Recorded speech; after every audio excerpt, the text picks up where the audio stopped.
One of the first and the most important criteria to decide where the poem of a company is situated is the location of the board of directors.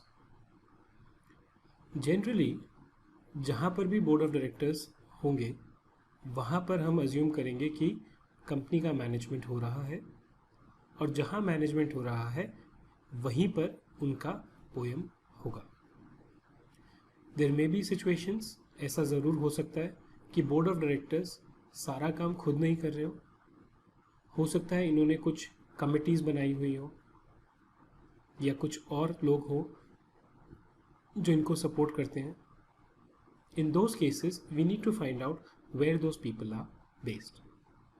For the purpose of this poem, we are going to take an example where we have an Indian company and this company has a 100% subsidiary in Netherlands. The issue is whether this Netherlands company has a place of effective management in India or not.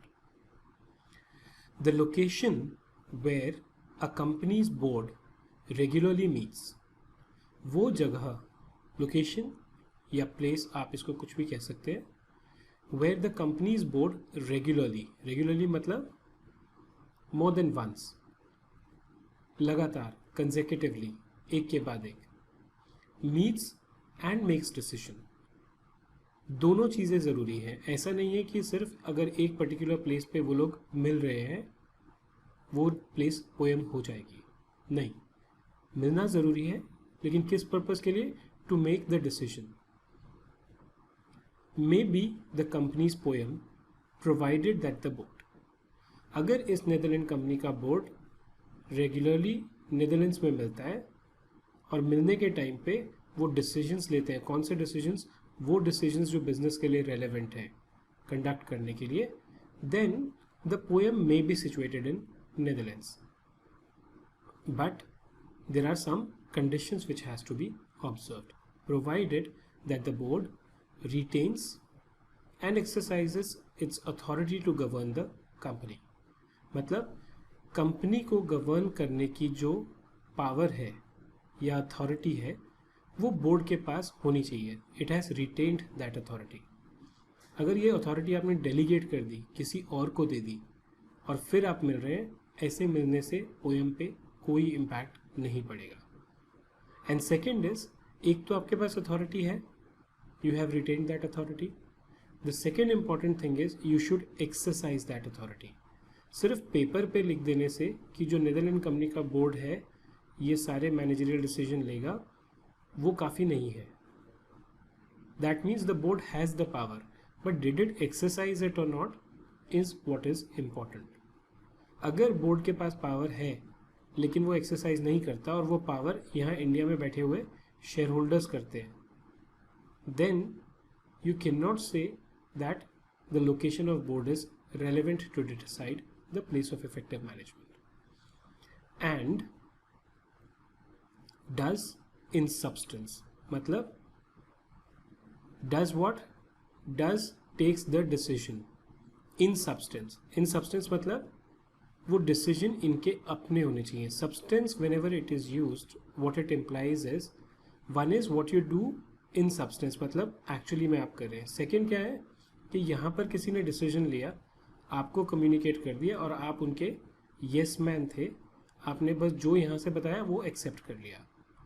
That means in substance you are not the decision maker, the decision maker are here.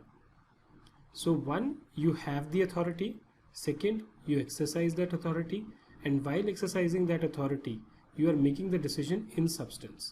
Make the key important management and commercial decisions which are necessary for the conduct of company's business as a whole. ये point हम पहले discuss कर चुके हैं, इसलिए मैं इसको वापस से डिटेल में एक्सप्लेन नहीं कर रहा हूँ, but just to repeat, the location where the board regularly meets. कभी अगर ये मान लीजिए एक बार इनका बोर्ड उठ के इंडिया में चला गया और इन्होंने यहाँ पे मीटिंग कर ली, आइसोलेटेड मीटिंग, जबकि सारी रेगुलर मीटिंग नेदरलैंड्स में हो रही थी, तब वो रेलेवेंट नहीं है। Where you are regularly meeting and making decisions, provided board के पास अथॉरिटी है, वो अथॉरिटी एक्सरसाइज करता है, और जब अथॉरिटी एक्सरसाइज किए डिसीजन इन सब्सटेंस उनका अपना है, किसी और ने डिसीजन लेके उनको कम्युनिकेट करके येस मैन नहीं बनाया हुआ है. Mere formal holding of board meeting at a place would by not itself be conclusive for the determination of poem located at that place. सिर्फ नीदरलैंड्स में एक फॉर्मल बोर्ड मीटिंग हुई है, इस बेसिस पे आप ये नहीं कह सकते कि यहाँ पर पोएम है. It may be one of the factors in your favour but it is not conclusive. और सर्कमस्टांसेस देखने होंगे. If the key decisions by the directors are in fact being taken in a place other than the place where the formal meetings are held, then such other place would be relevant for poem. अब मान लीजिए Netherland में company का headquarter जो है वो Amsterdam में है. जो मीटिंग है वो फॉर्मल एम्स्टरडैम में होती है. सेकेंड सिचुएशन कुड बी कि मीटिंग तो एम्स्टरडैम में हुई, लेकिन जो की डिसीजंस हैं वो या तो दिल्ली में लिए या फिर नेदरलैंड की ही किसी और लोकेशन में आपने वो डिसीजंस लिए हैं. अगर डिसीजंस जो हैं वो किसी और जगह पे होते हैं जहाँ पे फॉर्मल मीटिंग होती है, उसके अलावा फॉर्मल मीटिंग यहीं पर होगी बट डिसीजंस जो हैं किसी और लोकेशन में, नेदरलैंड्स में, इंडिया में या कहीं और, then such other place would be relevant for poem. अगर ये place within Netherlands है, then obviously the poem would still be in Netherlands. But if that place is India, then the place of effective management will be in India. If the board has de facto delegated the authority to make the key decision for the management and commercial ones, de facto मतलब factually. अगर हम conduct देखें board का, उसने de facto किसी senior management को, to the senior management और any other person, board ने डिसाइड किया कि भाई हम बोर्ड है लेकिन डिसीजन हम नहीं लेंगे, कोई सीनियर मैनेजमेंट का बंदा लेगा, मैनेजिंग डायरेक्टर मान लीजिए, या एनी अदर पर्सन. कौन हो सकता है वो? कोई शेयर होल्डर हो सकता है, प्रमोटर हो सकता है, स्ट्रेटेजिक और लीगल और फाइनेंशियल एडवाइज़र हो सकता है. अब मान लीजिए एक कंपनी के सारे डिसीजन लेने के लिए आपका इंडिया के बाहर कोई लॉयर आपने अपॉइंट किया था. एक लॉयर है नेदरलैंड्स में who is not a member of the board, but board ने डिसाइड किया कि कंपनी के जो भी डिसीजन है वो ये ही लेगा, और इस चीज़ को शेयर होल्डर्स ने अग्री कर लिया. अग्री किया या नहीं किया वो एक अलग मैटर है, बट बोर्ड ने डिसाइड किया कि ये लॉयर सारे के सारे डिसीजन लेगा. अब लॉयर हो सकता है कंपनी का एम्प्लॉई नहीं हो, लेकिन अगर डी फैक्टो बोर्ड ने इसको वो अथॉरिटी दी है या किसी और को सीनियर मैनेजमेंट में वो अथॉरिटी दी है, राइट, एंड एक तो अथॉरिटी दे दी, सेकेंड क्या, board does nothing more than routinely ratifying the decisions that have been made. मतलब बोर्ड कुछ नहीं करता, बोर्ड ने पहले तो इनको पावर दे दी, इन्होंने डिसीजन लिया, बोर्ड को कम्युनिकेट किया, बोर्ड ने बोला ठीक है मैं इसको रैटिफाई करता हूँ. रैटिफाई करता हूँ मतलब जो इसने बोला उसको एक्सेप्ट कर लिया और अपनी स्टैंप लगा दी कि जो इन्होंने बोला वो ठीक है. अगर बोर्ड खाली यही काम कर रहा है कि जो डिसीजन इस सीनियर मैनेजमेंट के बंदे ने लिया या फिर इस अदर पर्सन ने लिया उसको सिर्फ रैटिफाई करता है, बिकॉज उसकी अपनी कोई पावर नहीं है, चाहे सही है गलत, वो इसको कॉन्ट्राडिक्ट नहीं कर सकता. The company's POEM will ordinarily will be the place where the senior manager or other person make those decision.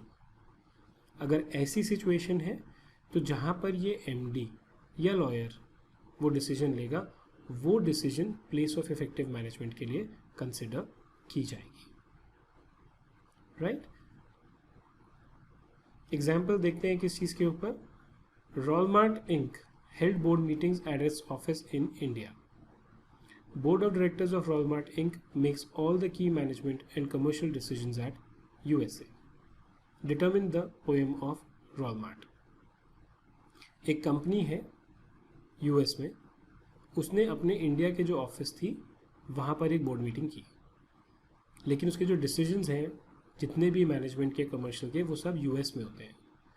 तो वॉलमार्ट की पीई कहाँ पर, पोएम कहाँ पर हो गई? ऑब्वियसली यूएस में. वाई?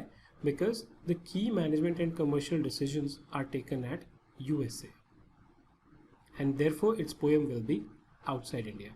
ये एक काफ़ी कंट्रोवर्सी हुई थी जब पोएम के रूल्स आ रहे थे कि अगर मान लीजिए कोई फॉरेन कंपनी है, अगर वो इंडिया में एक बोर्ड मीटिंग भी करती है तो भी उसका पोएम इंडिया में हो जाएगा क्या? बिकॉज अगर ऐसा होता तो फॉरेन कंपनीज जो है इंडिया में बोर्ड मीटिंग करना बंद कर देंगे. वो सिचुएशन नहीं है. अगर आप देखें तो पोएम की एप्लीकेबिलिटी उस चीज़ के लिए नहीं है. अब the question which comes up is, when I said that the board has delegated the authority to senior management, what exactly does senior management means? Senior management in respect of a company means the person or persons, एक person या एक से ज़्यादा person who are generally responsible for development and formulating key strategies and policy for the company. वो लोग जो company के लिए डेवलप करते हैं क्या? की स्ट्रैटेजीज और पॉलिसीज. एंड सेकेंड क्या? ensuring or overseeing the execution and implementation of those strategies on a regular and ongoing basis. एक, आपने की स्ट्रैटेजी और पॉलिसीज बनाई. दो, आपने इसका एग्जीक्यूशन और इम्प्लीमेंटेशन देखा. कैसे? On a regular and ongoing basis. Strategy और पॉलिसी तो कोई कंसल्टेंट भी बना सकता है, लेकिन ज़रूरी नहीं है कि वो इसको रेगुलर और ऑनगोइंग बेसिस पे देखें. इम्प्लीमेंटेशन हो सकता है कंपनी कर रही हो. सीनियर मैनेजमेंट का मतलब ये है कि आप पॉलिसी बना भी रहे हैं और उसका एग्जीक्यूशन भी आप खुद देख रहे हैं. वाइल डेजिग्नेशन में वेरी, दीज पर्सन्स में इंक्लूड मैनेजिंग डायरेक्टर और CEO, chief executive officer, financial director और CFO, chief operating officer and the head of various divisions और डिपार्टमेंट्स. मतलब एक कंपनी में IT होती है, HR होती है, सेल्स है. अगर इन सब डिपार्टमेंट का कोई हेड है वो भी सीनियर मैनेजमेंट में काउंट हो सकता है.